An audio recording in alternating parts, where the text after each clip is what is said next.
Okay, we are live here, and want to welcome you guys to another Hangout. It's going to be kind of short and sweet today because I had a lot of business meetings that I was doing, and got a little bit of a late start here.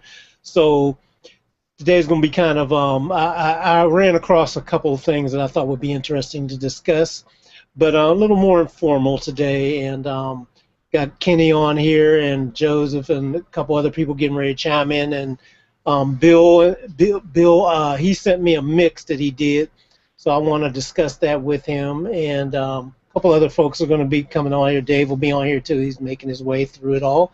So you guys, hope you just come on and hang out with us. If you're watching us on online on YouTube or anything like that, and you want to chime in, join with us, come on in. I posted the link.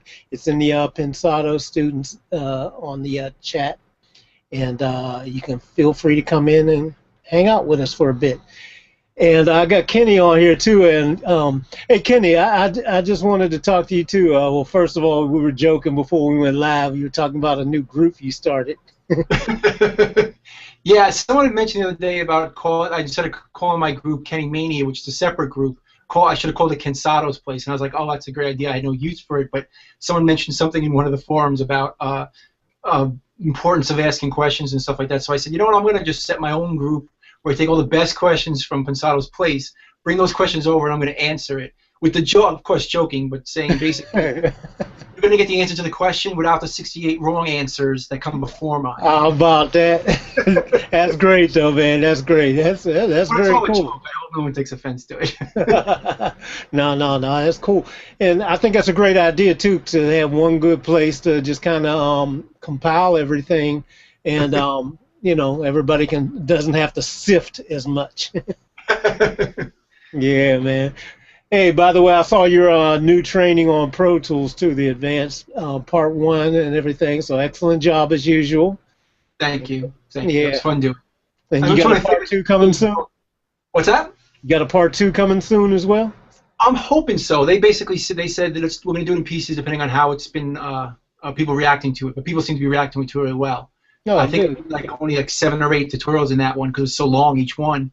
But I had like 30 something ideas, so we can keep doing those things. Oh, okay, cool, very cool. Now, hey, man, you've been with doing stuff for Groove 3 for a long time. How long has it been with having done stuff with them? I'm not really sure how long it's been. It's got to be at least 4 or 5 years, but I could be totally wrong. It could be. Yeah. No, you know what? It's more than 5 years. I've been living here for 5 years. It's probably like 7 or 8 years. Yeah, that makes sense. I was gonna say, boy, it's been a long time. Yeah, I remember seeing you way back in the day, and yeah, those guys are awesome guys. In fact, I think I was with them right from the beginning, or really close to the beginning of their start too. No kidding. Okay, that's cool. What made you do that, go off in that course, and hook up with that particular company? Actually, they just reached out to me. One of the funny things about the tutorials, I never had any idea of making tutorials for the idea of even educational purposes. What my idea was, and I was talking about it on the Avid site back then, we would call the Duck or DUC. Right. Was the idea that I wanted everybody we were talking to in our little group to make them, because I always felt like if I watch somebody else do Pro Tools, you'll learn something just by watching them. Even if they're not better than me, just by watching how they do things, they're going to do something different. So you'll all pick up from each other. So I was like, let's just do that, and I wound up being the only person that made tutorials. Everyone else didn't do it. So, and then Groove 3 reached out to me and said, hey, why don't you just start doing these professionally, because people seem to like them. Yeah. But it never was meant to be a job. It was meant to just be, let's share this with each other and check out how I do this. Let me see how you do that. And then 5 years later, whatever it's been. Yeah, man, that's very cool. I kind of Lynda.com had reached out to me to do some stuff for them a little while back, but I just I never got it rolling and everything. But I may go back and visit them because it's kind of good and a cool way to share things like that. But I know there's structural things that have to be done to stay within their what they want to accomplish as well. Okay. Yeah. It's crazy how difficult these things get when you really start thinking along the lines of education. Like, I can really lose a day of just thinking about, like, I really want to show the right way of showing this trick. Right. In the beginning, I just did it. Because I wasn't thinking about it. But now I think about it a lot more. Like, I'm thinking of the people that are watching it and go, I don't want to show this wrong. So I really take the time to work at every single thing. Where in the beginning I was just like, here, just look over my shoulder and I'll just show you how I do it. You know, I didn't need to cover everything. But now if I do something like delay explain, I feel like I have to explain delays completely. I don't want to leave anything out. You know? Yeah. That's a good philosophy to have too, because so many people just kind of throw anything up and like, here's what I do, or I just threw this on, but there's no why or reason or wherefore for what they're doing. And so in the end, the most effective ones are like yourself, when you think down to the detail level of, let me show them what's going on in my brain. You know? Right. Yeah. And the thing that takes the longest of doing them is actually the thinking process before I even start. It is. That takes the longest part, just planning it out. I mean, sometimes I'll just write a piece of music just for a tutorial because I really want to have a piece of music that fits what I'm trying to show at that moment. You know. Yeah. That makes sense. You know, I sure wish there wouldn't be so many licensing issues and things like that from.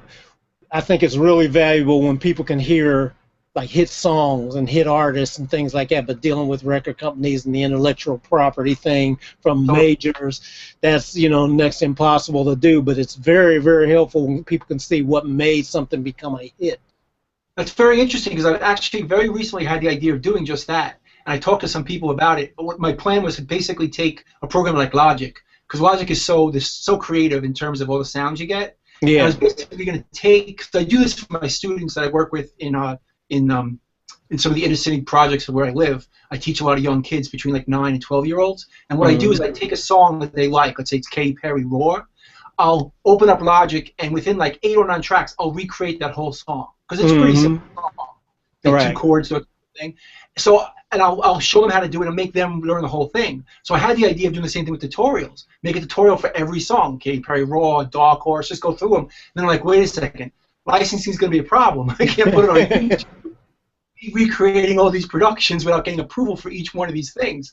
And I talked to a friend of mine who's actually the manager for American Authors. And he's like, yeah, it'll probably cost you about $500-600 per tutorial. I'm like, yeah, that's going to add up if I want to do like 25, 30 tutorials. Yeah. You know, yeah, definitely.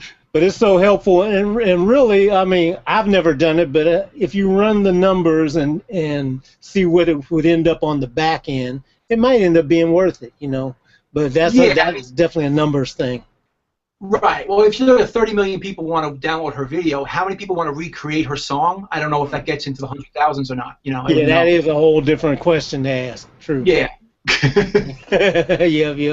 Yeah, but the ones you choose, like you said, when you pick something that's going to be appropriate to really pull off the whole overall vision that you're trying to transmit to everybody, that is very important in itself, because, you know, many people just throw up any old kind of song. Here's something that I had laying around, and many times it doesn't get the essence of what's needed for that particular lesson, you know. So good job for what you're doing, because it's a good fit for what's being shown at the moment too. Right. Yeah, man. Well, and it gets the kids interested, because the kids like it's amazing how the kids don't really realize the difference between just a few notes, like a few bass notes on Fancy. You know, you just play da da da da, and they look at it and you go, "How'd you do that?" And it's like, it's just notes. It's not that big of a deal, and they can learn it within 30 seconds, but they don't make that connection all the time. You know, they just think it's a completely separate thing. It's like, no, it's the keyboard right here. It's from the bass line, just play it. It's right there. That's funny, man. How in the world do you deal with? Now, you said between 9 and 12-year-olds. Is that what you said? Well, sometimes there was as long as 5 and 7-year-olds jump up there too. Now that's tough. That's tough there. Yeah. How in the world? Yeah. I mean, I can see it being enjoyable once you get the process going, because they're so full of wonder and fascination about it. But it's also got to be real tough. It's tough, but you know what? A lot of them know each other, so in terms of behavior, it makes it a little bit easier. They're not completely off the wall, and I'm not always grabbing every single one of them and teaching. Sometimes they're just running around and playing, or doing jump rope, or just singing songs to each other, or dancing. So I'll just grab 1 or 2 who's really interested at that moment and just show them. But it is challenging, because I'm used to dealing with professional musicians, and when I show someone just a quick, you know, 2 notes on a piano, I go, do it, and then they can't do it. I'm like, well, that's right, she's 9, you know. Hard for me to put myself in that position when I was 9 and I couldn't play 2 notes on a piano. But it humbles you too, so it brings you back to where you started, you know. So it's hard, but it's different. Well, that's an interesting thing too, because sometimes it's good, like we were talking about that on different strategies. So it gets down to even playing or teaching, is to go back to the very beginning before you knew anything. What made you experience wonder from it? And so that eyes of a child thing is really important. We all started out. I know my grandmother used to have a big old grand piano. Nobody in the house could play, but it was back in the day where everybody had a grand piano. And so, as a kid, I remember, reaching up over the piano and doing the one finger thing on each of the notes. And Right. that was just wonder to me, fascinating. I never ended up playing the piano actually, but it was always something that this big thing here, and you could reach up and touch it and make a note, a sound. And then it also had a percussive kind of thing to it, so you could bang on it, and so many things incorporated it. So it's good to go back. And I think there is something interesting about using acoustic instruments like pianos and Rhodes and guitars that interests kids even more so than electronic instruments sometimes, having that tactile part of it. Yeah. That's a good point, because it really, the kinesthetic connection that happens is a whole different thing.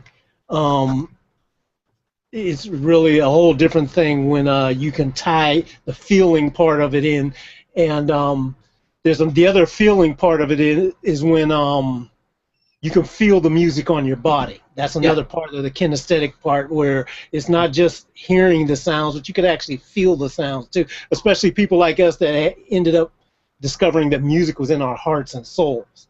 Right. I literally feel it every time, and I love seeing a kid just go through that. There's some kids that come out special. You just know there's something different about that kid there. Absolutely. No, absolutely. Some of them just break out. But I just want to mention another thing that's really interesting about it right now musically. So many pop songs are so simplistic that it makes it so much easier for these kids to even learn things. Like, they don't have to break down a whole chord. Like, I was showing one kid the other day, Nene song. I don't know if you guys know that song, the Nene song. It's down the piano. I mean, it's just like three notes. But I show a kid, like I said, they're like, oh my God. And they get for the next 5 minutes, 5 of them around the piano all wanted to play that thing because they want to show their friends that they can play the Nene song. Yeah, isn't that fun?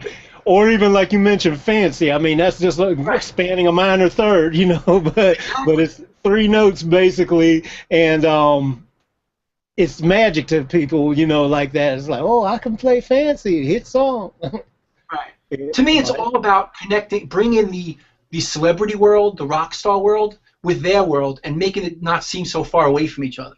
There's not this huge distance from what your rock star fans are doing, what rock stars are doing, versus what you can do. When you bridge that a little bit closer, it makes it more of a possibility for them. That's what I feel I want to do. I don't want to feeling like rock stars are here, I'm over here, and I can never get over there. I want to stop that always. Makes it much more attainable when you see it's really not as big a deal as you think it is. Exactly. And if you sit in front of it and keep playing around and being creative, you'll create something too. Yeah, exactly. That's the one thing that I like what we're doing on our community here about engineering and things like that. I let everybody know it's like it's no real magic involved. Our thing more than anything is detail work, really. Right. Everybody pretty much uses the same tools and learns the same basic foundational stuff, and the only thing that separates anybody from anybody is really it's little details. Nobody's people will they're like, well, how can you say that? You really got to be a genius. No, you don't really. A monkey could do this if a monkey had the detailed thought process. To be honest with you, I mean, I love what we do and all that, but once you know the basic things, it's not really that hard. What makes us each unique is just what's going on internally in here and in our hearts. That's really different. And it is important to think, but I don't think it's really intellectual as much as it is just like a feeling thing. Like I always used to notice, like amazing baseball players, amazing football players, they're not necessarily geniuses because they're put them in sports, but they figured out in their own little world how to do that thing. And that's more like what this is. It's not like as intellectual. You have to be a genius to be a mixer, but you just have to feel, learn the skill for that. What that is, and have that love internally. I mean, I heard you mention, and everybody else I know, we get fascinated with the sound. So the Right. process of being able to sculpt and craft the sound and the groove and everything, that in itself becomes a whole new thing. You know, when we started out as musicians, all of us, we know what that feels like when it starts coming together. I mean, it's just the same feeling like I had when I used to play in bands or whatever. When you got it, when a group of the right musicians, the room became alive, you know, with everything, because everything started gelling and pulsing together, and you can't even describe that feeling once it's starting to gel, Right. you know. And Yeah. it's a shame because some of those great performances that I've seen, Kenny's Castaways in New York is a great example of that. You used to see some of those Motown influenced bands playing there, and it's like, I wish I had a recording of those moments because those are some of the most amazing moments in my life. But they Oh weren't recorded. wow. I saw them live. You know, these great players used to show up on Wednesday nights and play these, you know, My Girl and all these great Motown songs, and just it's just in that moment, you know, and you're there. Yeah, yeah. Oh wow, cool. And we got Bill on here. Hey Bill, what's going on with you, man? How you doing today? What's going on? Can you hear me? Oh man, does he sound like that to everybody else? You sound like Chipmunk. Does he sound like that to you guys? That's That's studio Alvin. mode. I'll fix it. That's studio mode. Oh, okay. I was wondering. And William, what's going on with you, man? Unmute your mic and let's see what's happening with you, buddy. My bad. Can y'all hear me? Do I have like a We, lag going on? we got you. I think you're cool. Alright, nothing. Just chilling, hanging out. Just stepped away from doing my first mastering session. Oh, cool, cool. What are you mastering? What kind of song? Well, I just mixed a local hip hop artist's album, and I'm just finally getting down. He wants me to master. He doesn't want to pay anybody else to, so I figured, fine, I'll take a Hmm. shot at mastering some hip hop for him. Oh, cool, cool, cool. How are you approaching it? Well, I'm honestly, I'm not using much plugins at all. I just bought a bunch of outboard gear, so what I plan on doing is running it through my little PV board just to give it some analog color, and then try to run it into outboard gear and tweak from there. Okay, okay. Yeah. What's your game plan?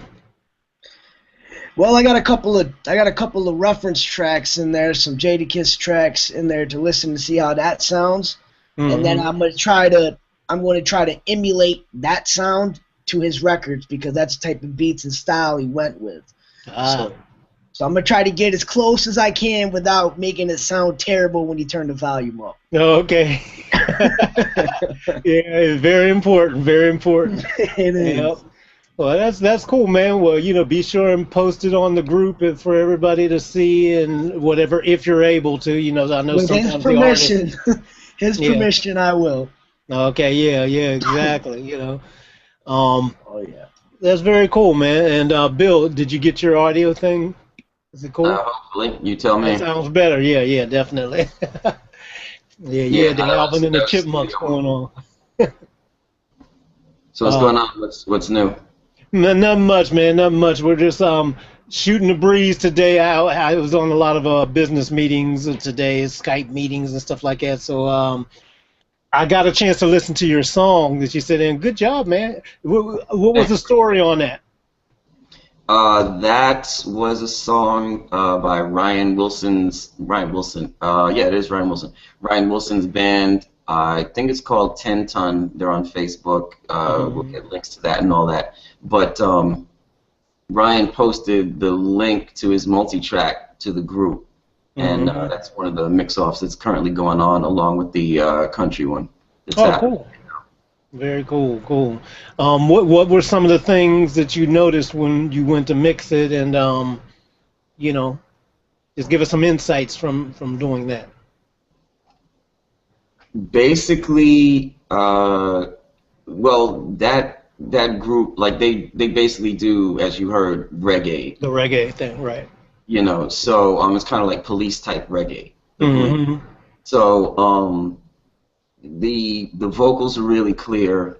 I didn't bother using a EP34 on it. But that's something that would be typical for reggae. I didn't bother like actually finding a reggae track to say, okay, I'm gonna emulate the delays on this and whatnot. But the main parts were the vocal and the drums, and maybe piano. But they're basically like, I like to try to find three main things, and then everything else is basically extra. Mm-hmm. You know, everything else is supportive. So the way I lined it up, what I like to do is I have my groups. I basically normally go drums, bass, guitar, synths, vocals, and then I like to line them up in the order in which they start in the track. Mm-hmm. So, you know, you might have certain elements, like it might not be the main guitar that goes first, but the whatever comes first, that's what I want to deal with first. Because what I used to do is I used to set up my static off of the chorus, Mm-hmm. or outside of that. But then what I started doing now, after I've done more research on how OTB mixers mix, now I'm starting from the beginning and moving through. So I'm going through and I'm automating each track on the way. That's why I like to have them lined up in order so that I can just get this one done, next one done, next one done. And then there's also, you want to decide what you're going to do. Like you might have a drum sound that's a similar sound, but it's on two different tracks. You have to decide whether you want both of them together, you want both of them slightly apart, all the way apart, you want to delay on one of them, whatever you want to do. You know, so that project, it's pretty good practice-wise, because there are a lot of different ways you can mix it depending on what you decide are your main elements. Right, right. And by the way, the vocals and drums sounded excellent, man. You did a great job. Hey, appreciate it. Yeah, Appreciate yeah. it. Let me ask you this. One of the things, are you going to go back and do anything? Because one thing that I think might be interesting a little more, I could hear it in my imagination as I was listening to your thing. But like you said, we know the reggae thing makes a lot of extensive uses of delays and stuff like that. Have you thought about going back and adding any stuff like that, or do you hear that and where you're trying to go? I hadn't thought about it. I could do it as an exercise. Mm-hmm. You know, I could do it as, okay, if I wanted to make some kind of authentic, you know, reggae genre sounding track, Mm-hmm. what would I add here? Yeah. But that actually brings up something I was thinking about earlier today, which is that a lot of people who are mixers, they kind of overdo it as far as what their importance is in the mix.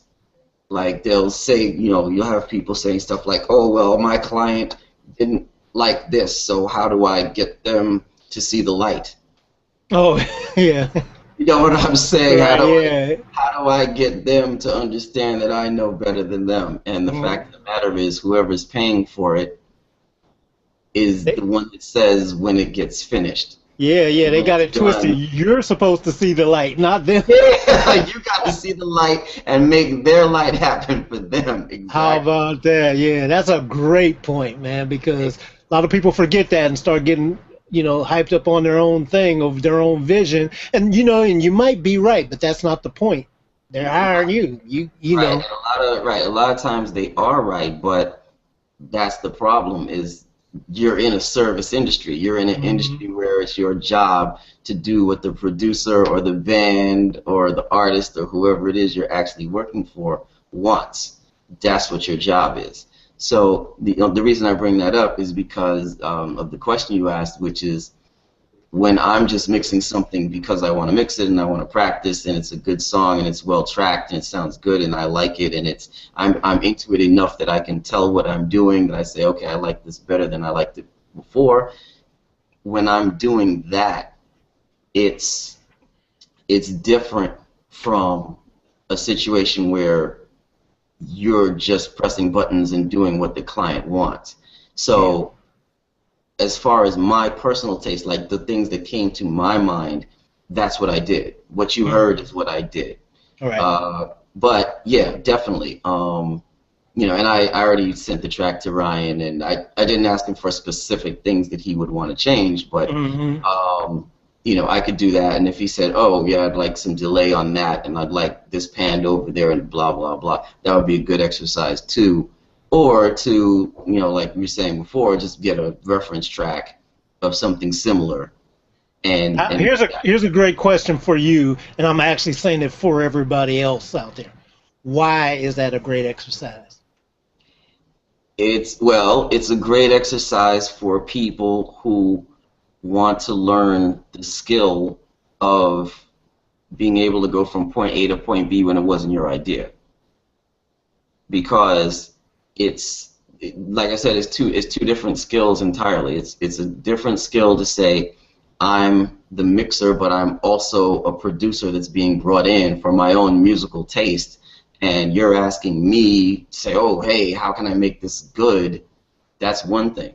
It's another thing that you say, okay, here's my version, like maybe you gave me a rough mix, maybe I matched and improved the rough mix, and then you say, oh, I want this change, that change, this change.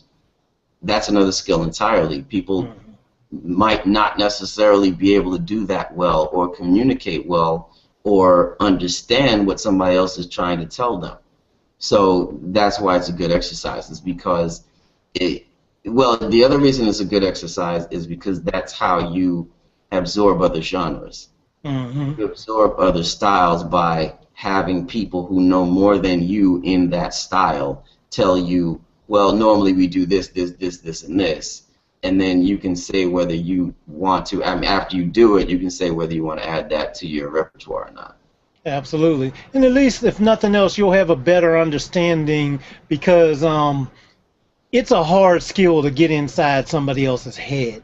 I mean, that is so hard. And when you master that skill, the genre becomes secondary, because you can almost insert any kind of music. I've done so many different types of things that I never would have done, but because I was willing to get into their thing and not, just force my vision on it, that up the skill level. And so when you get thrown a curve, you can actually get to something that's going to be more satisfactory for you and for them in most instances, just because you practice that skill. That's a whole different skill than doing your comfort zone skill. So that's a great point, man.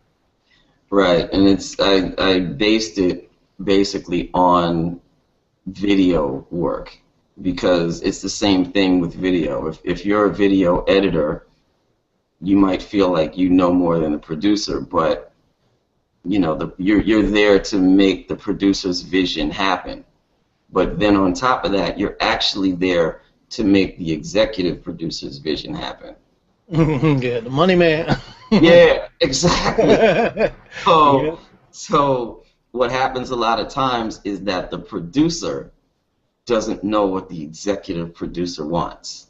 That's a good point. So as the editor, what happens is you work for the producer, and then the executive producer comes in and says, change A, B, C, D, and E, and then goes away, and then you have to change it, and then when you finally get the changes right, then they sign off on it, then it goes out, right? So the trick with that is to bypass entirely what that producer wants. Not for your own, I think I know better than the producer. It's not that. It's that you know that if the executive producer doesn't like it, it's not going out the door, and you're going to waste more time. So there's no point in doing things that the producer says to do that you know already the executive producer isn't going to sign off on. That makes sense, So that becomes a skill to basically not do what people are telling you to do. And then when the executive producer comes in, they watch it one time, they sign off on it, and they leave. And the producer thinks they're really good because you did what they didn't tell you to do. Well, that's the key, too, is because you have to do it in a way where you don't piss them off like you're going. Exactly. Yeah, so that's a huge skill, man. Right. So that type of thing applies to, there are times that as a video editor, I'm the one that knows the most in the room. But I'm also lowest on the totem pole. Because I'm all the way, it's the the station or whatever has hired the production company, who's hired the editing company, who's hired me. Right. Right? So I know more than all of them because I've done it more than all of them. But I'm just sitting there doing what they want done on whatever levels it takes to get the job done within the deadline and within the budget. Oh yeah, brother. I know.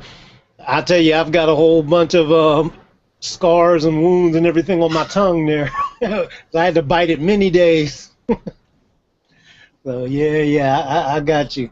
I hear that, but getting back to the music thing, that's why it's a good exercise, because it's good to be able to get outside of your vision of something. Like personally, I like even with this country music song we just did, if I don't have some kind of driving beat to a song, I'm just not interested. So I tend to mix drum heavy, but that's not necessarily how the genre works. It might be fiddle heavy. Right. Good point. Or banjo heavy or something like that, and the drums might just be in the background, barely keeping time. So I would never mix something that way on purpose.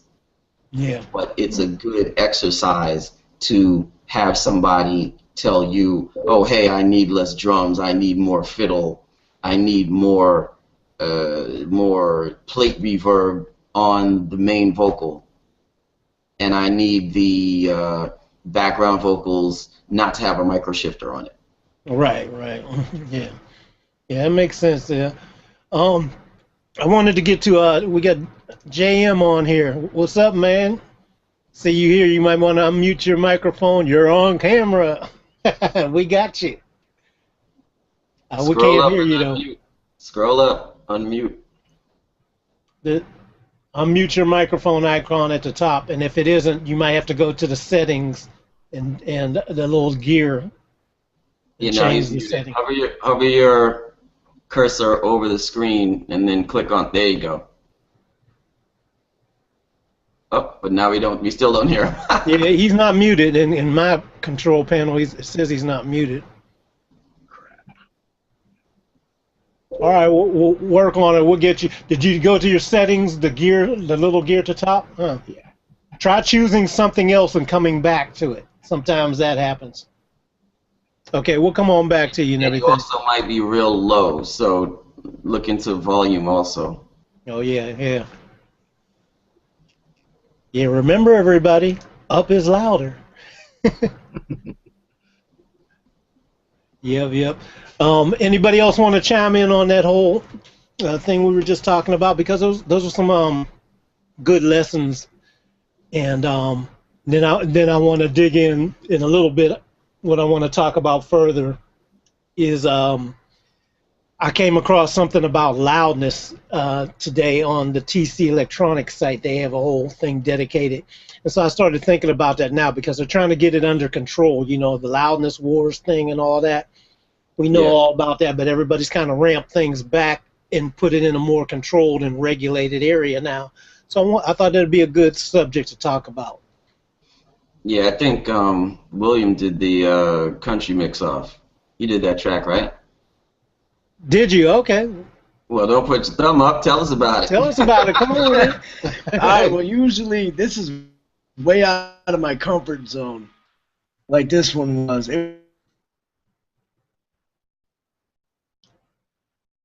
Oh, did he freeze on everybody else? Can y'all hear me? Yeah, we got you now. All right, my stuff's been lagging like a son of a gun here. Let me get up out of here. All right, I'm good. Basically what it is that this song was way out of my comfort area. I'm not used to mixing anything like country at all. So I did less as possible to the mix because I tried doing like EQ and I was listening and I loved how it was tracked. So why would I do any EQ if it's tracked to how my vision is, and how I heard it? I didn't have anybody over my shoulder like, no, do it this way. I just had me yelling at myself at the computer. So, what were some of the things that you noticed Because the track is it's excellent, the quality, so it's an excellent starting point. Oh yeah, well, the first thing I noticed, believe it or not, was the room mics. Besides the vocals being so clear, I noticed how the room mics were. I actually soloed them first, which I do with every mix. I get a rock mix, I will actually solo the room mics first, and I'll do them, just because I'm a drum head. My dad's a drummer, and I grew up around him, so I attack them first. And I listened to him. What do you do with the room mics? What did I do? Yeah. I'll tell you exactly what I did. Hold on, I got the session up right now. I am on this. Only thing I did for the room mics is just what is it? For one room mic, I actually I couldn't get it right the way I was EQing, so I went to a preset just to get what was in my head, which was the CLA Tom. Mm-hmm. And I put that on there, and I just scooped the mids a little bit. And I left it at that, and it got the sound in my head. And the other one, I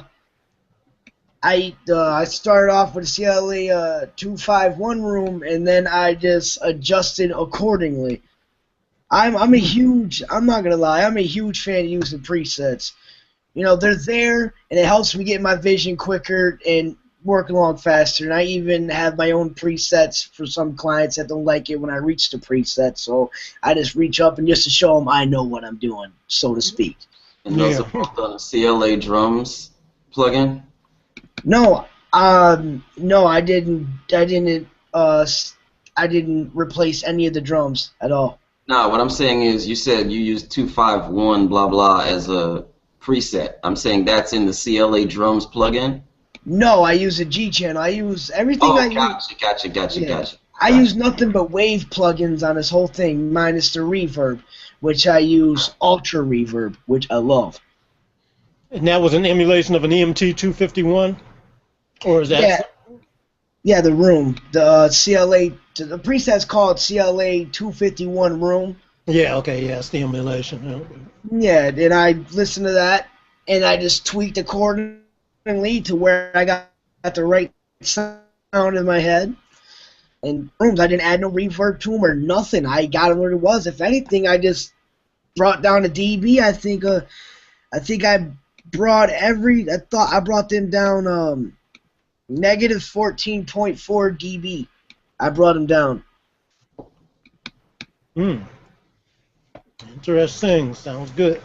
Were you screen sharing? You can see my screen. What I did was there are 3 different drum room tracks, and 2 of them I just left as is, and the third one I have this Universal Audio 76 on it, all buttons in, input up. It's probably doing 6 or 7 dB of gain reduction, and that made it boom and brought up the room noise more. And then that's on this channel here, which is ducked down, similar to what you said. I'm minus 4.1, but then there's also the output of the plugin. So that's what I did on mine. These are the 3 room tracks, and 2 of them the regular, and the third one had the 76 on it. You got a medium slow attack and a fairly fast release on there, huh? Yeah. That was pretty much dialed in to get a particular sound that I liked. Normally what I'll do is I'll start with probably all the way to slow on this particular one, and then I'll probably start with release all the way fast. But you can, depending on what you're trying to get, you get different, like release almost acts like an EQ. Like you'll get it brighter or darker based on the release, and then attack does, obviously, stuff to the front where you're deciding, okay, I already have this drum kit sound, what would I like to add to it and blend under it? So a lot of the times there's just a particular sound that you're going for, and then once you get it and you blend it up, that's how I ended up with these particular settings. And this is all buttons in. Very cool. I used to love doing that on the Real Deal too, because they were all different sounding, But if you found a good one, it was amazing sound on a room, especially. So yeah, William, go ahead. What were you saying? All about the so I got this year, and exactly what I did, because I got the 2 rooms. Some of these I had to label myself because I have a template I go on. Joe Saylor used to actually help me make it. So I had a template that I went on. And this is my, as you can see, this is my session I have for in my room right here. As you can see, I got there, and I just tweaked up. I actually brought that down. It was like up here. I brought it down a little bit and just adjusted. That was my one room. The other room I used the same.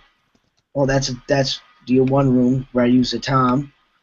And then there, just did the same thing for all of them. For my rooms, I liked the way they sounded, so I kept them the same. I didn't do any compression besides what was right here within the plugin.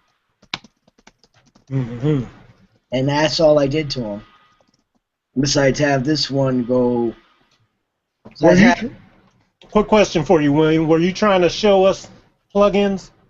Yeah, it didn't show up. No, we weren't seeing them on our end. You probably have to do it in desktop mode. Share the desktop. Yes, I will. My apologies. Let me get it real quick. Entire screen. There you go. Pow. All right. You see it now? Yeah, we got it now. All right. Well, that's the one plugin I did, and it's got the compression there. Other room and my last room. Mm-hmm. I mislabeled a room Tom because I don't know. But that's what. That's all I did to my rooms. I left them the way they were because I liked how they sounded, and I didn't add anything else to it. Like even with my drums, as you can see, I didn't add any reverb to them at all. Mm-hmm.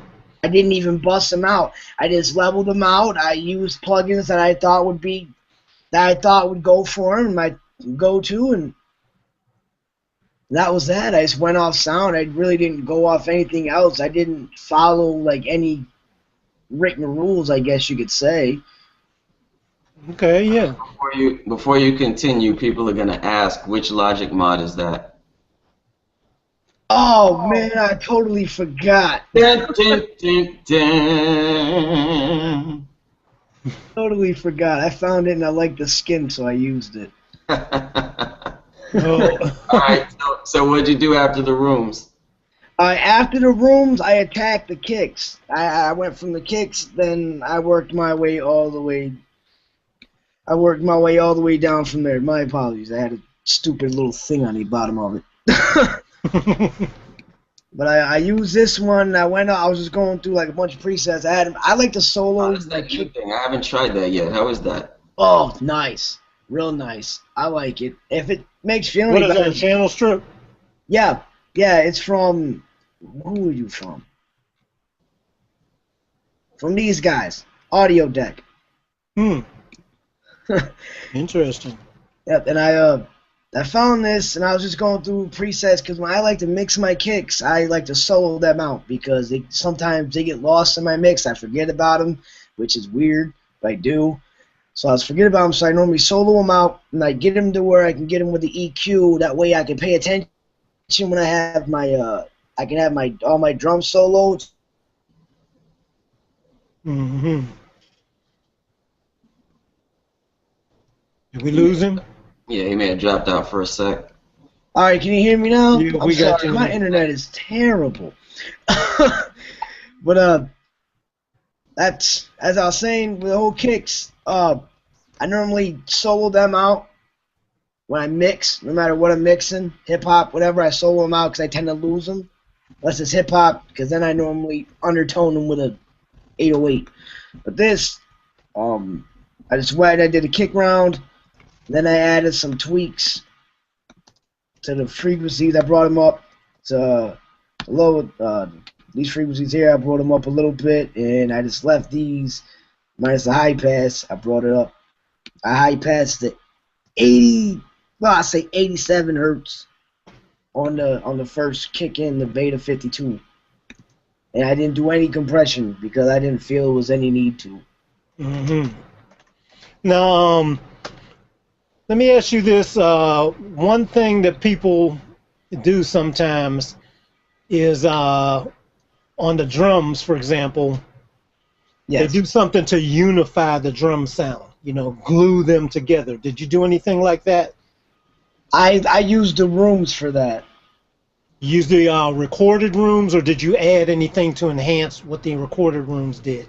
There's really the way. No, I just left the rooms the way they were. I didn't really see any need to enhance the drums or any of the recordings, minus the fiddles, because they were well tracked.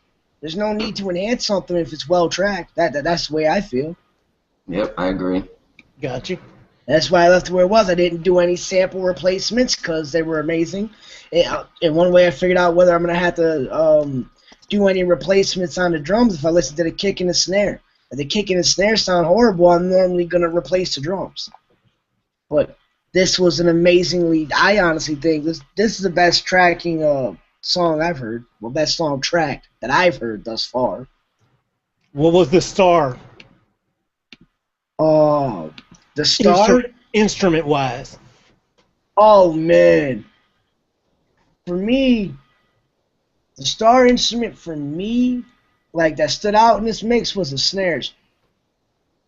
Because I'm a drumhead, as I said before, stated was the snares. I liked how they cracked. I really didn't even need to top the other two snare tracks. I didn't need them. I could have got enough for the crackle from the first one. I just used them just to see if I can get any extra oomph, and I could. Yeah, and you could. And that's what I used them for. But I like I said, I use very less, a lot, minus on my guitars. And those are the hardest things for me. Guitars are always hard for me to mix.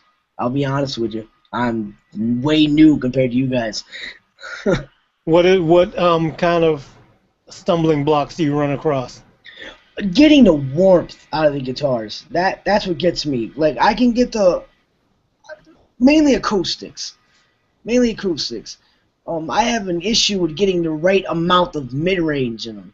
Like, I normally end up adding too much low end, and it just sounds muffled and terrible, and I want to just like headbutt a wall. But that's my main issue, believe it or not. Are you referring to the upper mid-range or the lower mid-range? Mainly the lower end. The upper end I can hear a lot more of. It's the lower end that gets me a lot. Like, I think I'm adding way too much or way too little, and I end up being the other way around when I think that way. What did you end up doing on your acoustics on this one? Alright, for this acoustic guitar, I have my Ultra channel. Helped out with a Country Cowboy, and I took off the compressors that I had on there. They had this off, so it was like this. When I added, it went like this. I didn't even have this in, but I did when I was mixing it. Speaking of the Ultra channel, have you seen Kenny's tutorial on the Ultra channel? Not yet. I guess I'm going to have to. I didn't even know he had one. Yeah, on Groove 3. Oh, wow. Yeah. Wow, I lost all my settings. But this is the settings that I used for it. I went down here, did acoustics, and I adjusted. I believe I brought this down a little bit. I memorized plugins. I brought this down a little bit. And then this one the low contour, I ended up bringing it down there to plus 5.33 dB. In the process, I brought it up to 8.42 dB. 8.42.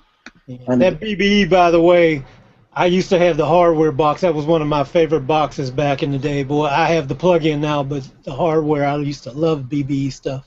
I have a chance to get one real soon. That and a DBX 26.6 XL. Oh yeah, okay, cool. $100 for all of them in a 12 rack unit. So you're saying you use the BBE on acoustics? That's what you're saying? Yeah. Mm-hmm.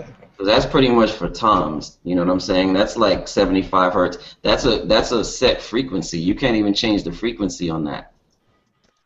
I liked how it sounded on them. No, I'm not saying it doesn't sound good. I'm just saying that you're better off using the other one. Oh, I heard that. You're better off using the what's it called? The harmonic one, not the Sonic Maximizer. Yeah, whatever it is, the green one, not the red one. Yeah. Yeah. I was thinking about doing that, but I love the Sonic Maximizer a lot. I tend to use it up on drum buses a lot. Ever since I read up on them with the drums.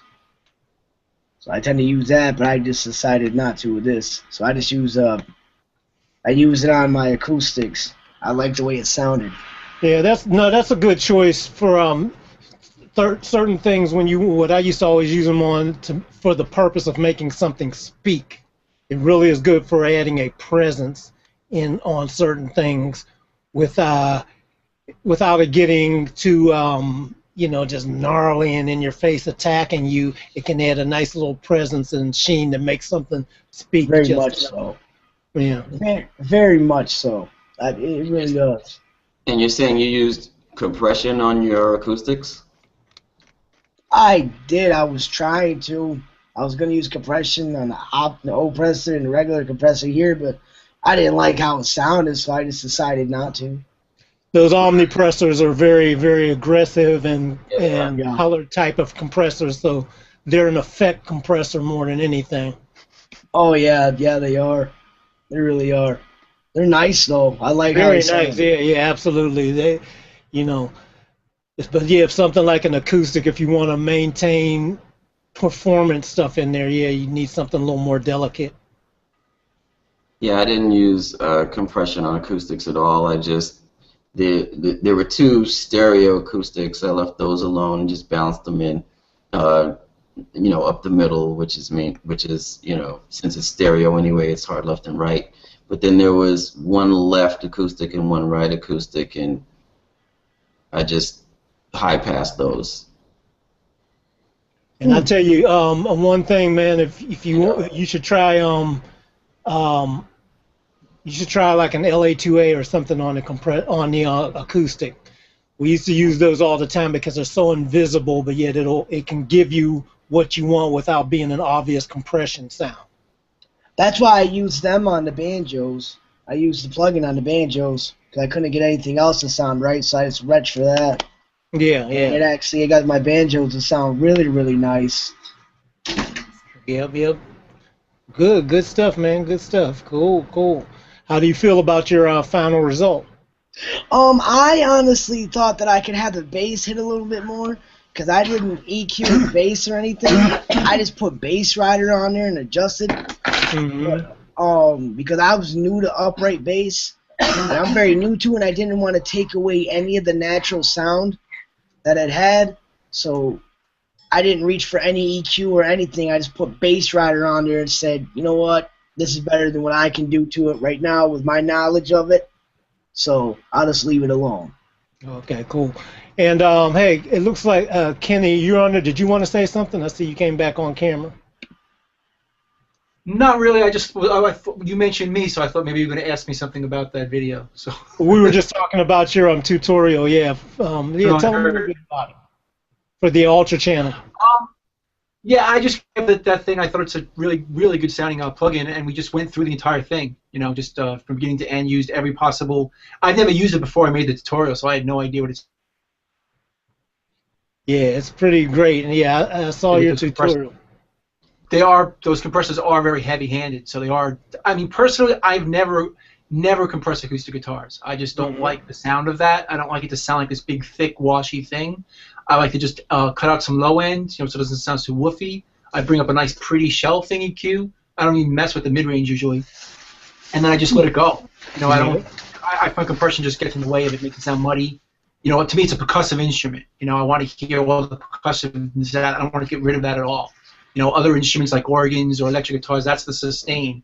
But I just consider it's like a shaker. I don't want it to sound like an even thing. I want it to sound as percussive and dynamic as possible. So I never use compression on that at all.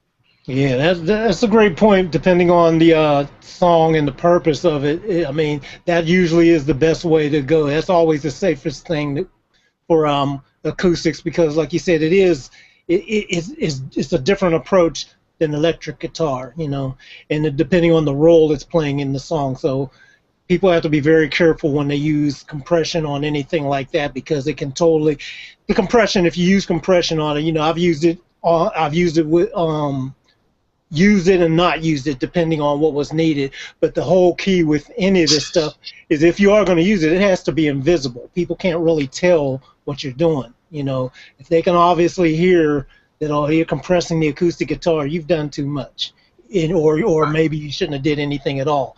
So most of the time, and I learned a lot of that from watching some of the guys when I was working at Lion's Share, and when they were doing a lot of country stuff, you know, with Kenny and you know, some of his people like that from the countryside.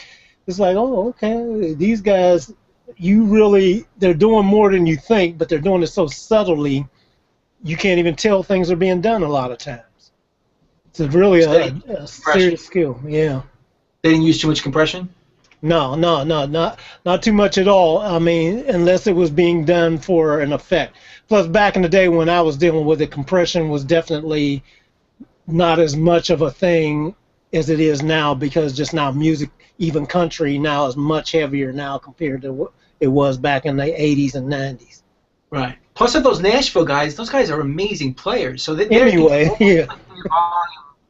Themselves, you don't need to do anything to their playing. You hardly have to do anything. Yeah, the sound just comes out and it is right. Right. You know? Just roll off some low end that doesn't get in the way of the bass. You know, assuming that it's a fairly busy track, and bring up a little pretty top end, and it should do itself. It should do it by itself. Yep. That's definitely another serious level of skill that all the guys have, from the engineers to the producers to the musicians themselves. Usually the tracking date sounds almost exactly like the final mix. It's so good going in. Right. Yeah. It will That's still. why those guys were famous for doing 2-3 hour sessions, you know, because they did it. Yep. Is Will still on? William, are you still there? All right, he might not be. He can just go watch on YouTube. Hey, anyway. James, are you there? Did you ever get I just got a phone call, so I muted everything. Give me 2 seconds. Oh, okay, do your thing, bro. James, what's up? Did we get you on yet? Not a thing. I know it's frustrating. Well, while Will's on the phone, you can just back up the YouTube video and watch it. But this is what my bass EQ looked like because in this particular case, this is my bass over here with the red. I only had one channel of it. Normally I have several. I might have bass DI, bass amp, bass sub-bass, bass guitar, fuzz, or whatever you want to call it. I might have 4 or 5 bass tracks that are all going into one bass channel. But in this case, I was just using this one channel. So what I ended up doing was I have extra down here to get the bass going, but when that was happening, there was a note here that was really kind of blooming, kind of ringing out. So I took that out with this filter here. I took that out there. But then, as William was saying, the bass itself, if you just leave it flat, you can't really hear it because there's really no attack to it. It's just all bass. So that's what this is for, which is up here. This is around 2K. It's actually 1.6, but around 2K is where you have the finger noises for the How much bass. are you boosting at? That's a pretty serious boost. That's boosted 20.5. Wait, say that again? 20.50. 20. Wow. What? You're keeping it subtle. Yeah. But there's a point to this. So the first part is here. So I've got a high pass on it, because just basically anything, it just sounds tighter with even a 20 hertz high pass. It doesn't seem to make sense since people hear down to 20, but it does. It sounds tighter with a 20 hertz high pass instead of none. So that's what this is for.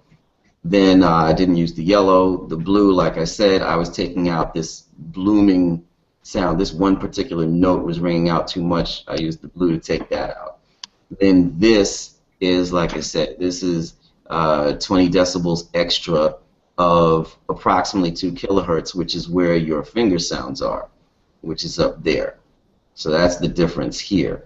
But then once I boosted that, the finger sounds came up, but also this scratching sound came up, which is why I had to take it out with this turquoise here. So the turquoise is doing -9 approximately, -9 dB in that particular spot where that scratching was.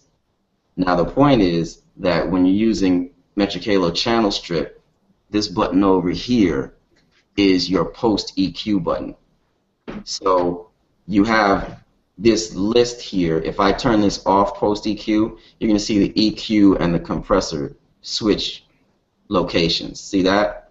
It's compressor and then EQ. Now if I hit this button here, it's EQ and then compressor. So all of this stuff is happening before this compressor, and then the compressor is catching it and evening it out. That's why I have 20 decibels here, because I wanted it to go into the compressor in a particular shape. Gotcha. And so what did that get you in the end? What that got me is instead of a bass sound that you have to turn way up because there's no articulation, the articulation comes from the basically 2K peaks here being stronger. Basically what this is doing is forcing the finger sounds to be way stronger than they were originally. And then these finger sounds are being compressed by this compressor here.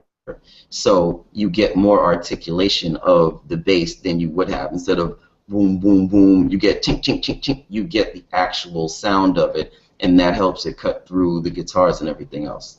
Oh, and also, let me clarify something just to be sure we're all on the same page with what we're looking at. Are we looking at the reggae song you did, or are we looking at the country song that was... no, this is a different... I'm talking about the mix that Will's talking about. Right, okay. I just want to be sure we were talking about the same song. Yeah, no. This is the country song. Gotcha. Cool. And William, are you still on your call, or yeah, I guess he's still on. What about you, Mitchell? You got anything to say about some of this stuff? No, not really. No, not really. No. I found Bill's explanation of the high boost really logical. I've been using the same kind of technique a lot lately with multi-band compression that reduces like 20-30 dB. It's like even things out really hard. Cool.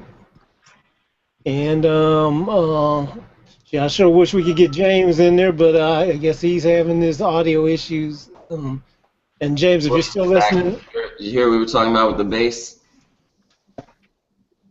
Yeah, I heard some of it. If you're talking to me about the bass, I heard a little bit. You're back? Okay, cool. Had like 8 different conversations going on, plus trying to listen to you guys, so I'm like...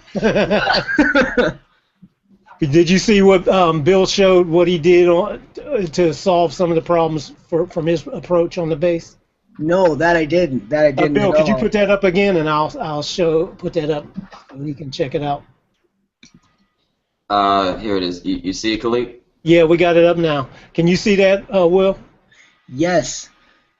All right. So basically, first of all, so to kind of go in reverse, what's going on here is with Metric Halo 3, I have this button here, which is post EQ. So I'm putting my compressor after the EQ. It's not happening before the EQ. Okay. So you see the order up here. So it goes EQ compressor. If I hit this button, now it goes compressor EQ, right? All right, that's cool. So yeah, so now this is post. So EQ is now in front of compressor. And the compressor, this has been dragged from all the way over here to here. So, and then this is going to show how much gain reduction is going on. So the compressor is catching it here.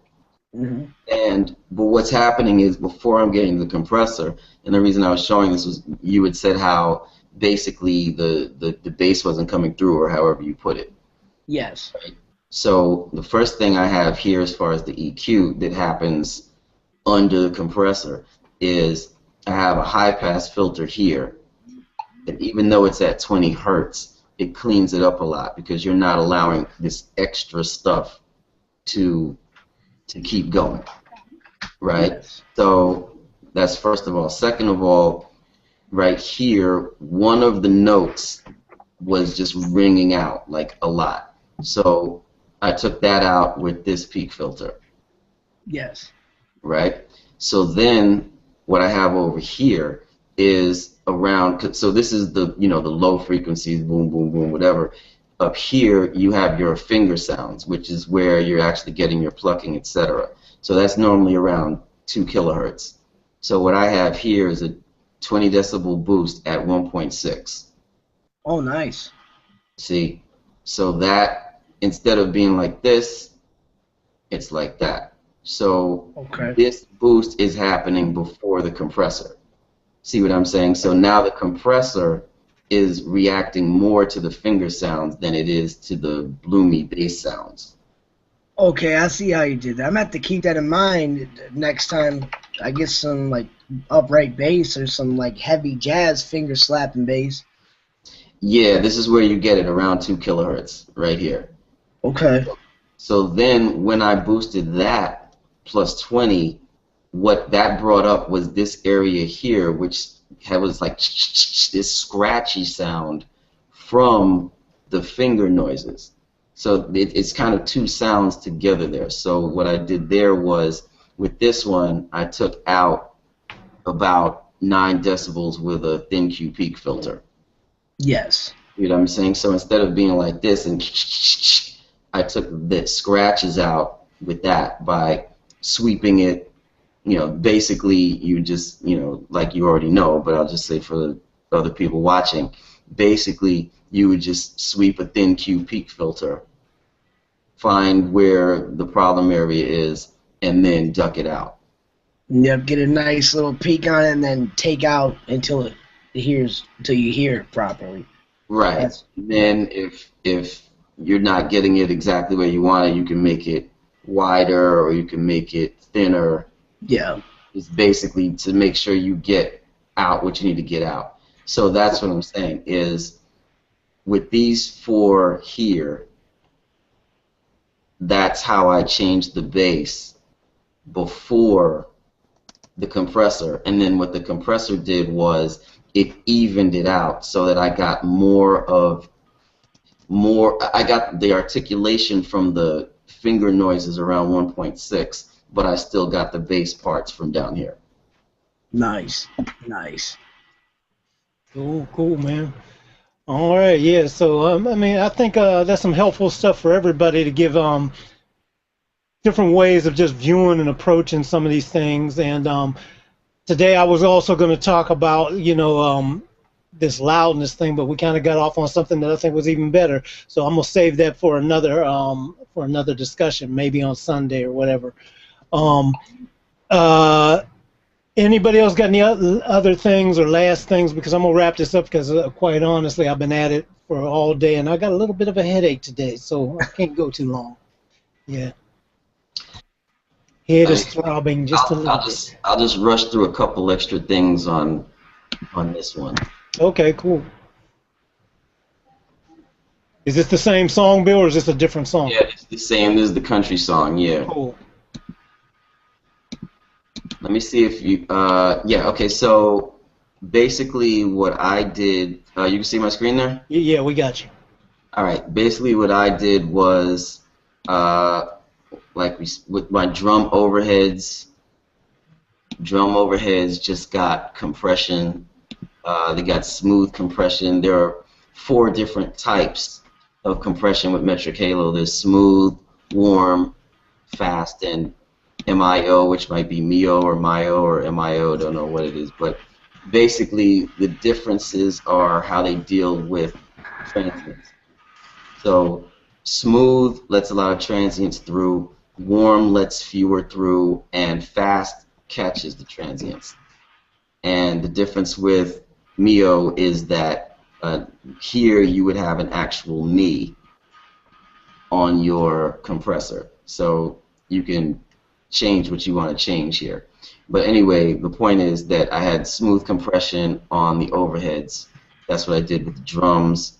With we already talked about. Oh, and real quick, Bill, just to let everybody know, that MIO stands for their mobile I/O hardware box. That's what that's for. Ah, thank you. All right. So I guess that would be MIO then. But anyway, Yep. so then these three, like we talked about before, all three of these are drum room tracks. So 2 of them I left alone. The third one, I have a 76 on it, crushing it, all buttons in, medium fast attack, medium slow release, input up to where I was getting maybe 6 decibels gain reduction. That was blended up under the rest of the drum room tracks. Then we got the bass here. The bass has another metric halo, which we just talked about. Then acoustic guitars, same thing here. This was just high pass at 132 on both of the left and rights, and nothing else is going on there. And the acoustics I just blended in. Over here I have my whatever you want to call them, your groups, or I mean it's not really VCAs, but I guess this would be your version of VCAs.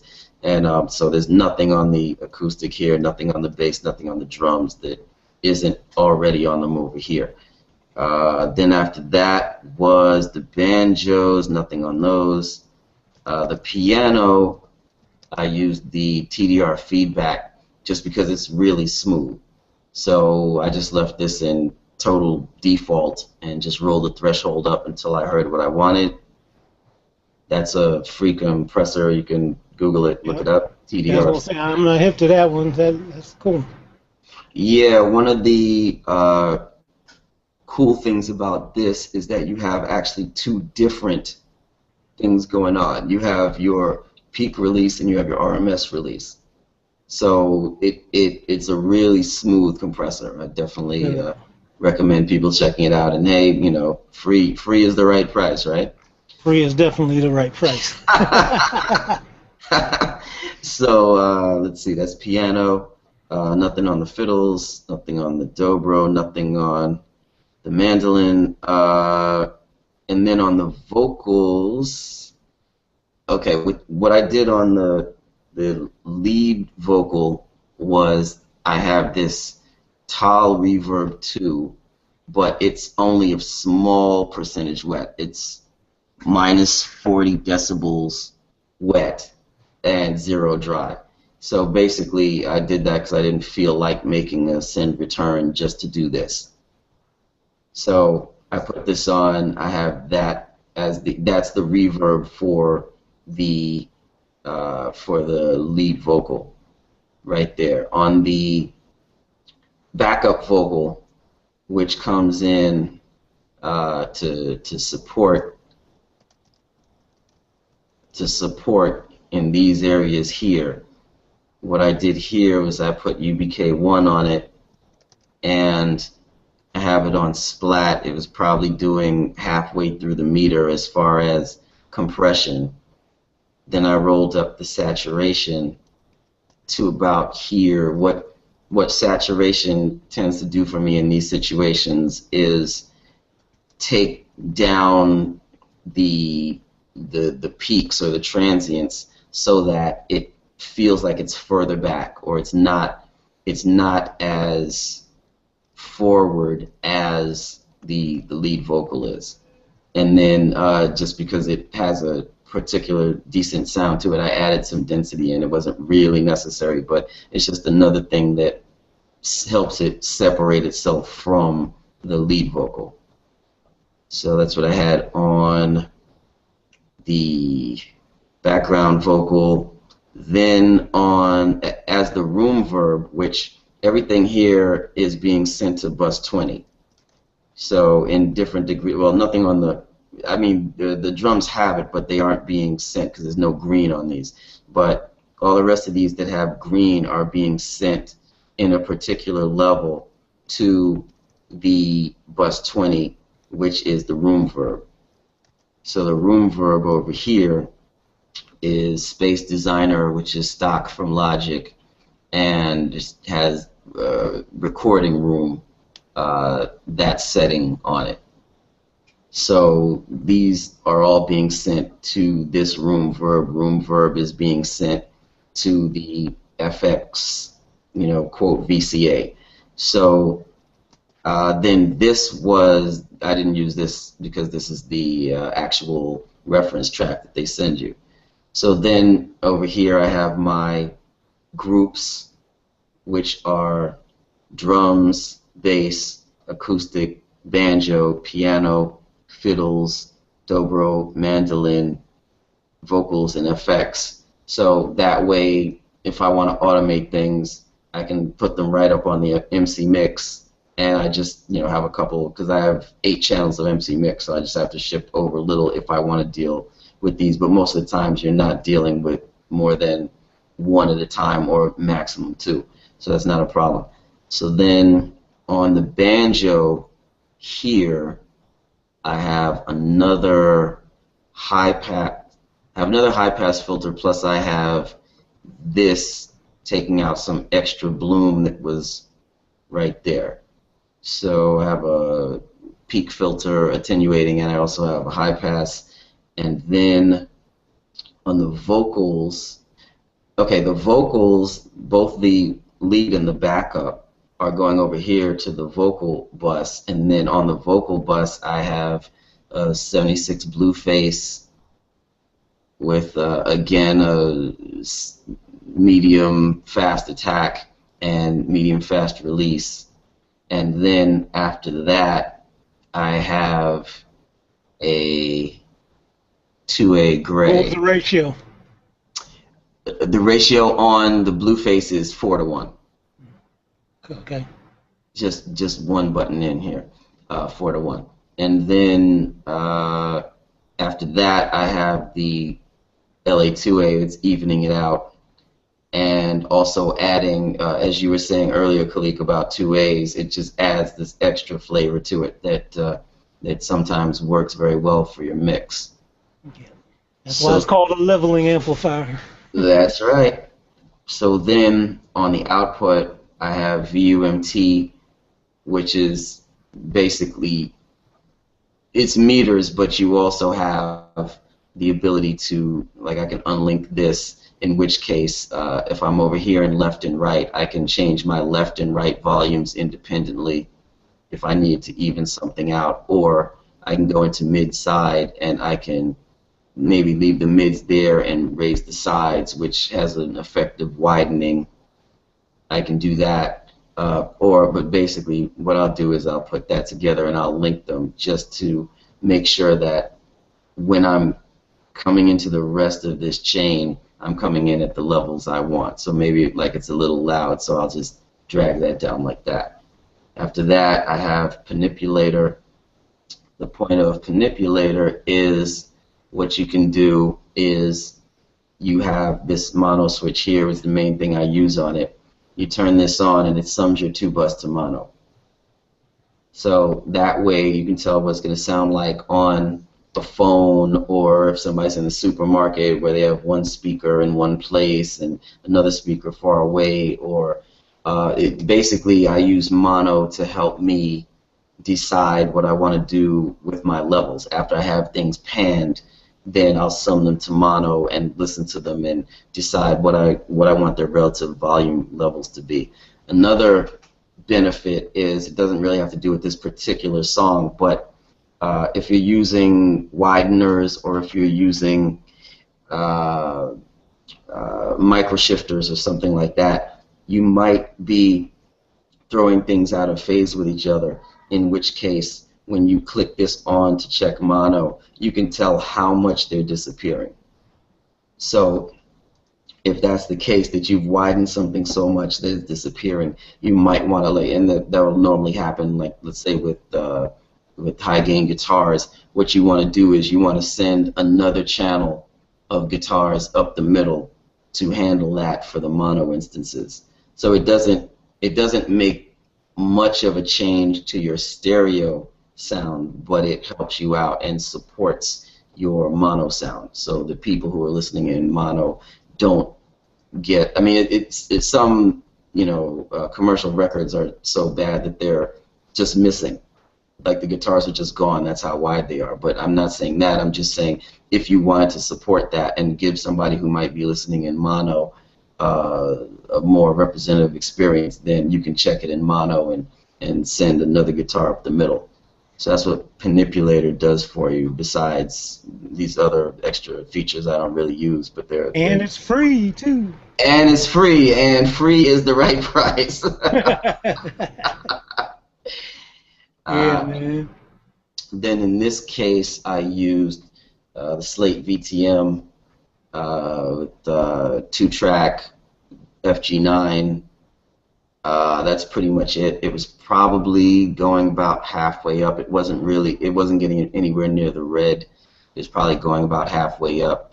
And also, this, well, I'm sure all tape setups do this, but this particular one, it adds a bunch of, the bass alignment starts out over here. Like if you just go back to it starts out at 0. So if you mixed before you put this on, this is going to exaggerate your bass in a way that you don't want it to. So that's why this is dragged down to here, so I could get the bass back to where I was listening to it before I put it on. So that's VTM to add the extra flavor. And then I have another VTM, because there's one here and then there's another one here, so I can check the output side of the chain as opposed to the input side. Also, because in this particular case, when I was mixing it, what happens with Logic is these numbers here, they'll show you when you run the whole, well, any of it, but if you run the whole track, it'll show you in this number what the highest peak was volume-wise. So in this case, the highest peak when I ran the whole track through was maybe negative 4.6 decibels. So I added 4 here. So I ended up around minus 0.5, minus 0.6. Does that make sense? Yep. So then that's what this was doing. It was checking the output volume and then bringing it up. That's a different way to do it compared to what a lot of people like to do, is they just put a limiter on for no reason and then they limit the track, but then they end up squashing out their transients and everything else, which is going to come up in your loudness conversation we'll have on another day. But this is another way to do it. When you run the whole track and you know that it does not get louder at all than minus 4.6, then you know you can add 4 to it and just print it, and you don't have to worry about limiting it. Yep. And after that, I had... Cool stuff, man. Where do you get all this time to try out all these different plugins? Trial and error. So then there's multimeter on it, which is the actual... Let me see if we can get some sound here. We got this, and also we have this. When we pray, we close our eyes, go to the side of the road when a funeral. So the point is that you can check to see how you're doing as far as width, as far as antiphase, which would be in here. You can also see with the analyzer basically how even your track is. Not that it really matters, but you can take a look at it. Also over here on the sides, it'll give you what your peak values are, which you can reset, and it gives you your correlation, which is kind of the same thing Panipulator helps you out with, is correlation. If your correlation is over here in the red towards -1, that's a problem. So that happens to people when they widen the track too much, or there could be some other reasons for it. But basically, you can check what's going on with multimeter. That's another stock Logic plugin. And then just at the end, I just had FreeG just in case, because when I first started, I was in studio mode, so just in case I was going to play it, I could bring it down to get past the Google Plus compression that happens when you play things louder on these. Any questions? Sounds good to me. It's an excellent explanation, man. Everybody else follow along pretty good with what he said, why he was doing different things. Seems to be like you did a great job, man. And Sweet. yeah, and the little bit I got a chance to hear too sounded good. Appreciate it. I have a quick question, Bill. Yep. Is there a way you could get a higher quality version of audio to come through during the chat, or no? I mean, during the Hangout? Yeah, that's what I was in. That's what I was in. Studio mode. Studio mode, yeah. So. Oh, so you were hearing it. Yeah, you were hearing that through the air. We weren't hearing it through your speakers? You were hearing that. You were hearing that through my webcam. That's what I mean. I'm saying, is there a way of hearing it direct? Through the webcam. That's what I'm saying. So I was in studio mode before when you were saying that my voice sounded weird. Okay. Yeah, Yeah. right, when we got the chipmunk thing. That's Okay. what that was. I'll try to load that up real quick. You Oh guys no, can- you don't have to do it. I just wanted to know if it was possible. No, I had it on earlier. It just takes a minute, but I'm just saying you guys can chat. I'll try to load it up. If I can, I'll start playing it. Yeah, yeah. Yeah, it's a trip because sometimes studio mode acts right. Other times I've had that happen too. You get the weird digital chipmunk kind of thing. And so hopefully he can get it on because it'd be good to hear it without it going over speakers or just being picked up by a microphone. Also, earlier we were making fun of how much mid-range you had to that bass. You was dealing with upright bass, right? Yeah. So I mean, that thing needs tons of top end, to be clear. So I mean, I should correct myself there because that would be an unnatural amount for typical bass, but not for an upright bass. Yeah, yeah. Yeah, and the bottom line is what I look at on everything is what does it sound like? If it ends up sounding good, don't matter what it took to get there. Don't look at the faders. Yep.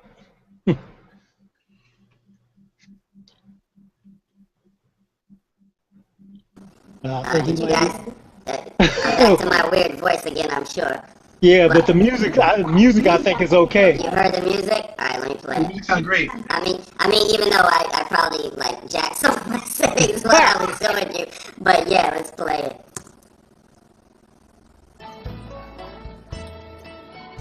Turn it up a little bit. All right. When we pray, we close our eyes, pull to the side of the road when a funeral drives by. We don't move until it's done. That's who I am and where I'm from. Up in the morning for the break of day, put in a hard day's work to earn our way. Tuck the babies in the bed when the bedtime comes. And that's who I am and where I'm from. Kids still play out in the yard. Oh, something just happened better. Their neighbors are just a dot on the map where the You still got that pitch shifting thing happening somewhere. who I am, where I'm from. That's who I am, where I'm from. I have a little drink on Saturday night. Stay out till the sidewalks are rolled up tight. Go to church, learn about God's Son. That's who I am, where I'm from. The fire department's all volunteer, the law's still pretty much upheld around here. Just a dot on the map where the highway runs. That's who I am, where I'm from. That's who I am, where I'm from.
Cool, cool. Could you guys hear that okay? Could you hear that, Kenny? That sounded great. It's funny, there's no high octave in that, right? Hmm? There's no high octave vocal on there?